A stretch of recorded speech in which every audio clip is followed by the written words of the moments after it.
Hello and welcome to Riverland Women, the podcast which celebrates the amazing achievements and inspiring stories of women across South Australia's Riverland. I'm your host, Kerry Lush from the podcast station. Join me each fortnight as we meet some of the extraordinary women who call this region home.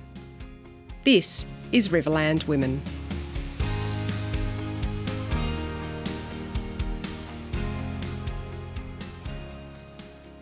Typically, we feature stories from those who live or have lived in the Riverland. But in this episode, we're doing something a little bit different. This interview originally aired on another podcast I host, the Citrus segment. I hope you enjoy this crossover episode, which looks at the importance of the citrus industry in the formation of the region, including how the Riverland got its name.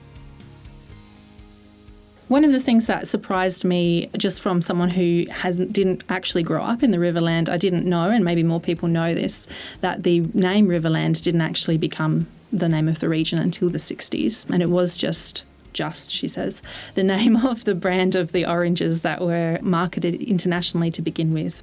That's Amanda Wells. She's a PhD candidate researching the environmental history of citrus growing in the Riverland between 1948 and 1970. Amanda explains what she's been exploring and why.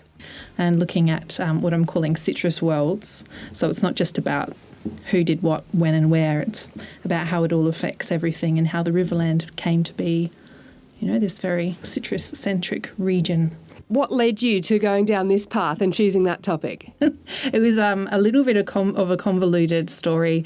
I wanted to do a PhD when I was little. And then we were in lockdown in 2020 and I thought now's a good time. And so I started looking into a few things, including another ancestor of mine who was George Wyndham, and he started vineyards in the Hunter Valley back in the early 1800s. And it reminded me of what my grandfather did in the Riverland at Cooltong in the 50s. And I wanted to know more about that. And it turns out no one had really written about that. So I thought that's a good opportunity. When you do a PhD, you're trying to find an original contribution to knowledge. So if you start with something no one's written about, that's a good start.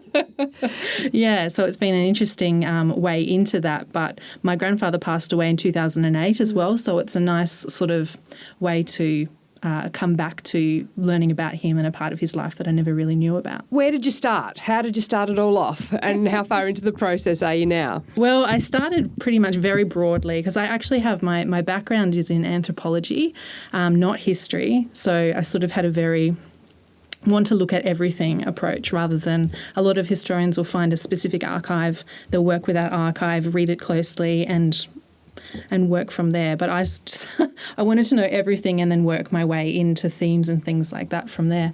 But in lockdown in Melbourne, that was very difficult to do. So I started with Trove, which a lot of people who are separated from their archives and the place where they're researching, they go to Trove. And the Murray Pioneer obviously has records on there until 1950. So I was reading through that to see what was happening where and when and all of the interesting connections around the place and the Chafies and all of that early history. But I wanted to really zoom in on that post-war, post-Second World War period because that has had very little written about it.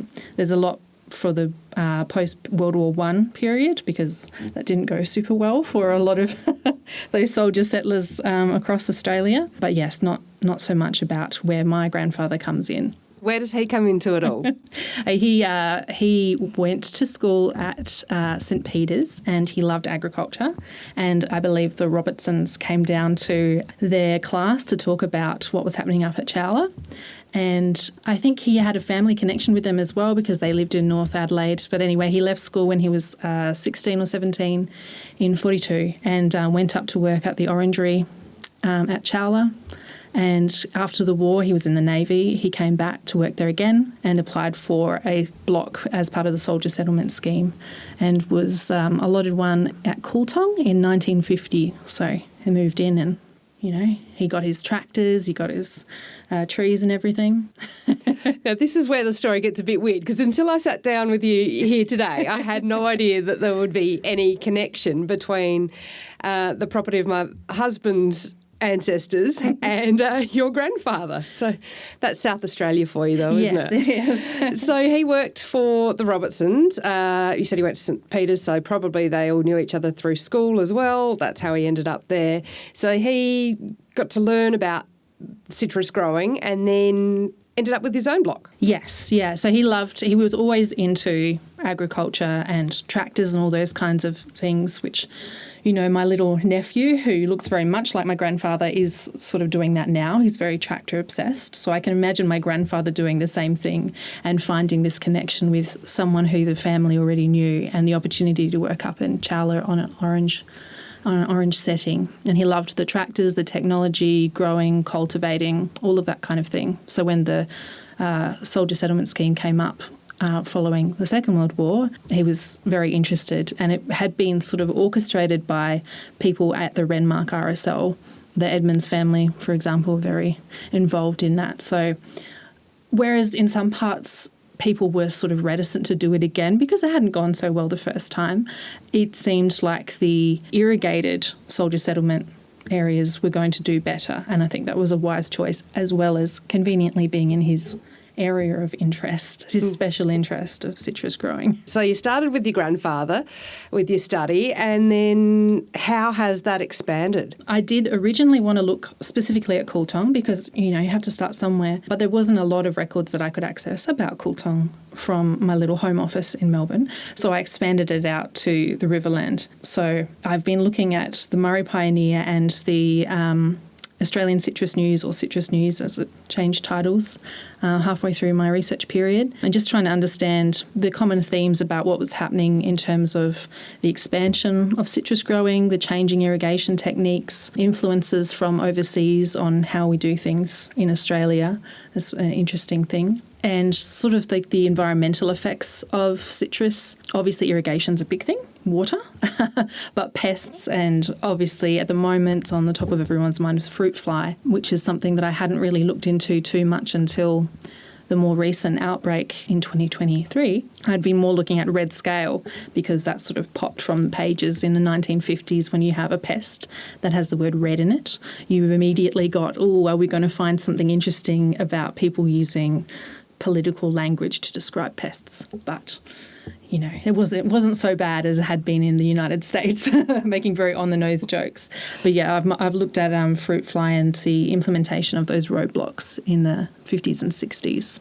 It's interesting, trying to control that spread and the ways we talk about pests and native and non-native animals. You really have already. You've talked about so many different elements of the industry. It must be tricky to try and rein that all in, or to keep a focus.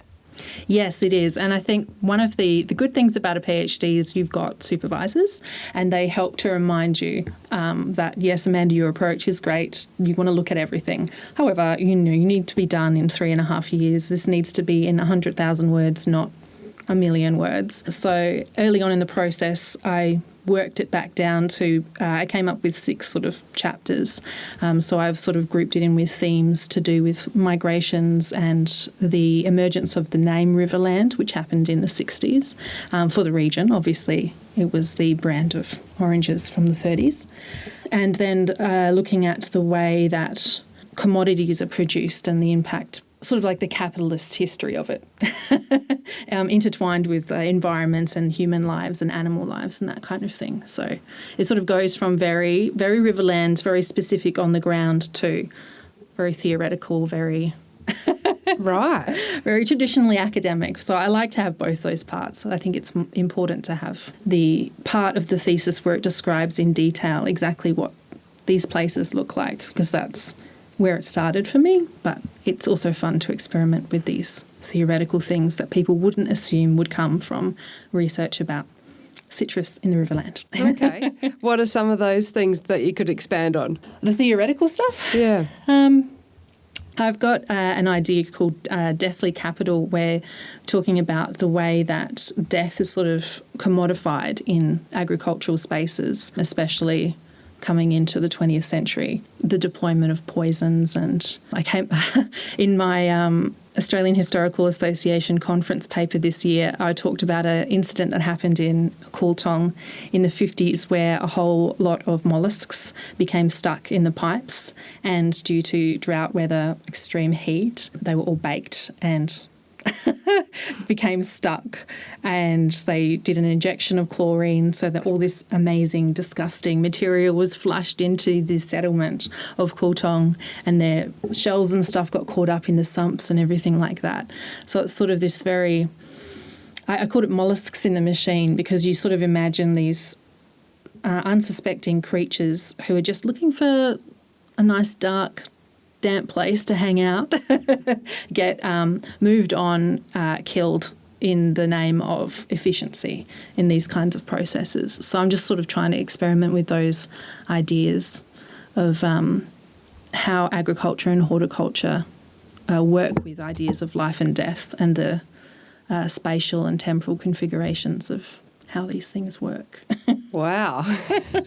Wow, there you go. And as far as what the industry looked like in this period that you're looking at, how did it evolve over that time? You said from 1948 to the 70s, was it? Yeah, that's right. 1948 I start, because that's when Cooltong was established, and I've just sort of stuck with that date because it's firmly post-war, and up to 1970 because you have to put a line under it somewhere, but that's when the Dunstan era begins, and it was pretty much Playford until 65. So there's sort of certain ideas about development and that kind of thing that are associated with Playford, and he was an orchardist as well, but obviously not with citrus.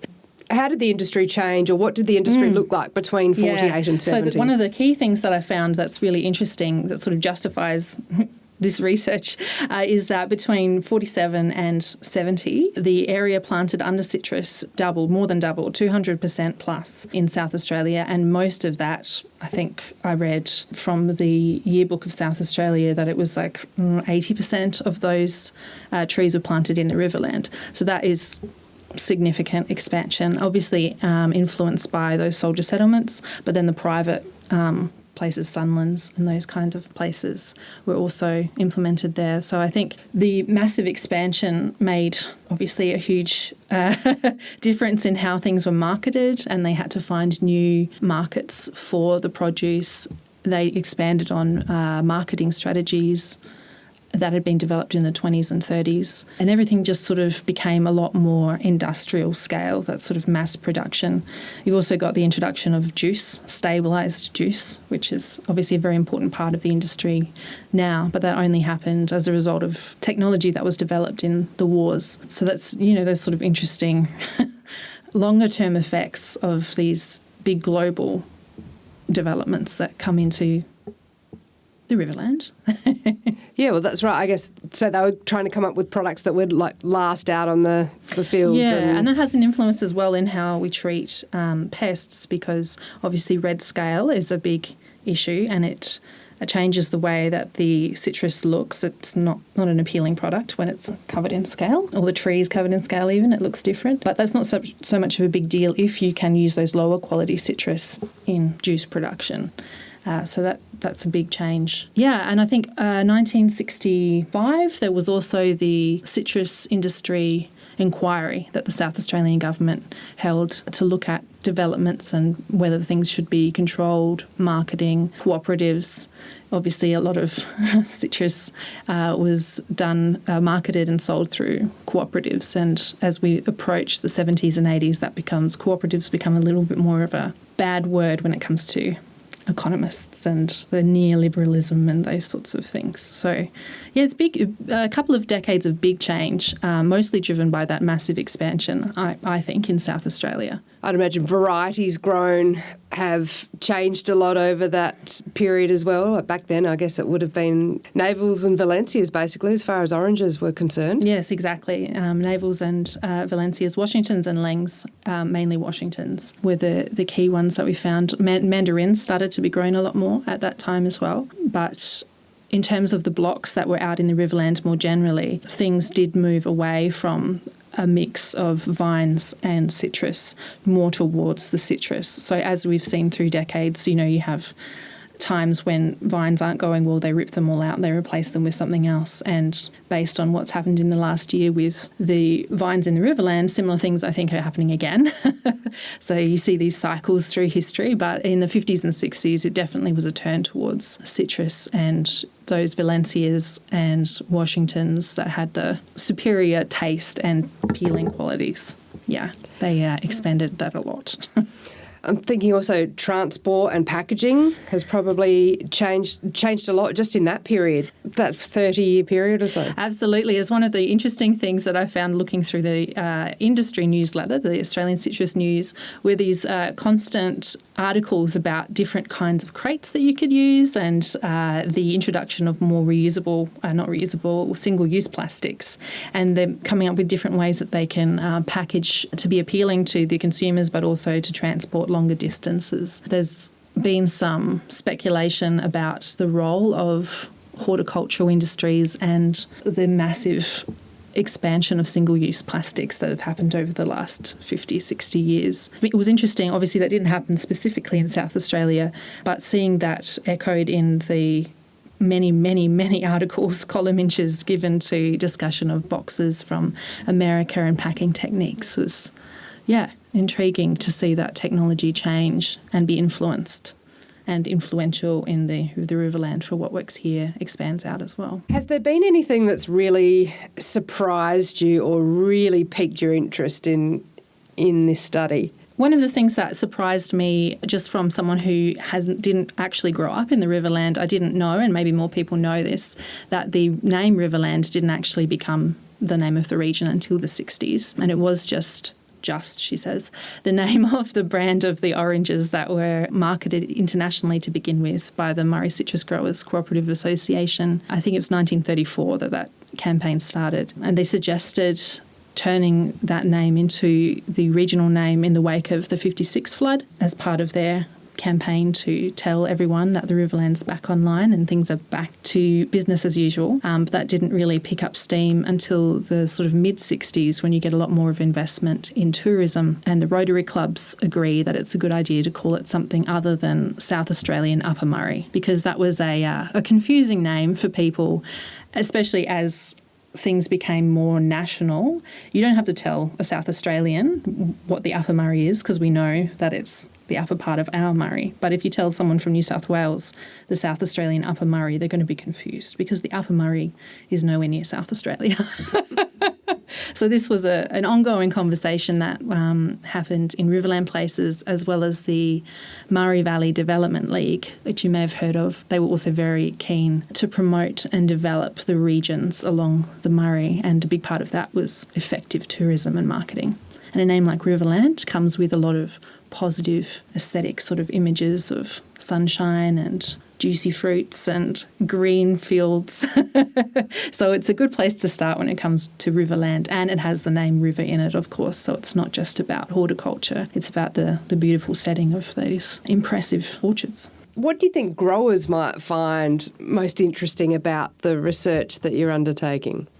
I think that would be interesting to talk to growers about it. So far, I've only really spoken to, my family are very interested in what I'm doing, obviously, because of where it started, and they aren't growers these days. I've spoken to Ian Tolley in Renmark, who's an incredible person to speak to. His memory is, if I could do oral history with him, I think I could write another 200,000 words just based on what he remembers. But I think just the cyclical nature of the way things go in our industries, and it's like slowly improving with knowledge that comes from outside, but it's also place-based knowledge. The problems that have been experienced in the River Murray districts are not new, and they continue to come around with cycles of climate and the river's flows and floods and droughts, as we're all very familiar with. But things do develop, and that is often off the back of the experience and the determination of individuals and groups of people who do the work and see what the land is like and how things vary and change depending on what they do. Is there anything that growers could help you with as you've come towards the end of your PhD? Yeah, well, for the PhD, itself. I think if I get any more information, that will probably cause a problem. However, I am keen to keep researching in this area. So after the PhD, so mid-2024, I'm interested to write more about specific places, sort of like how I started with this research, wanting to look at Cooltong. I'd like to look at Chowla, obviously. I think it's a fascinating part of history, the Chowla Dam, playing a big part in the central part of my thesis. But more about the people who lived amongst those groves, because so much of what I've looked at has been from that sort of industry perspective where you really only get one voice from each place. And I know, obviously, that there were families who lived on these blocks out at Cooltong and Renmark and all the way down to Waikerie and Blanchetown. And I'd like to know more about the experience of that from a more holistic perspective and the kinds of experiences that sort of blended between industry and personal and between the cultivated nature and the endemic nature. Once you've submitted this thesis at the end of your PhD, what happens with it then? Where does it go? What happens with the information? Can growers have a look at it? Yeah, well, I'm hoping I'd really like to produce at least a couple of articles that are for industry or for local history, those kinds of things that cut out a lot of the academic stuff that people aren't interested in. They may be interested in, but they can go to those academic places to read them, just to give a bit more of that sense of history integrated into the community, because it is such an important part of how the Riverland came to be what it is. I'll also be producing at least a couple of articles that will go into academic journals. And I think I'd like to probably write a book that's like a local history, but a local history of citrus. That's Amanda Wells, a PhD candidate from the Barossa who has dedicated hundreds of hours to studying the citrus industry and its impact on the Riverland. Thank you for listening to Riverland Women. Make sure you give us a follow on Facebook or Instagram. We're even on YouTube these days, so lots of options for where you can follow us.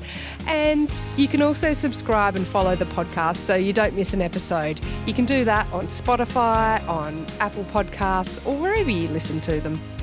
Thanks for listening to Riverland Women.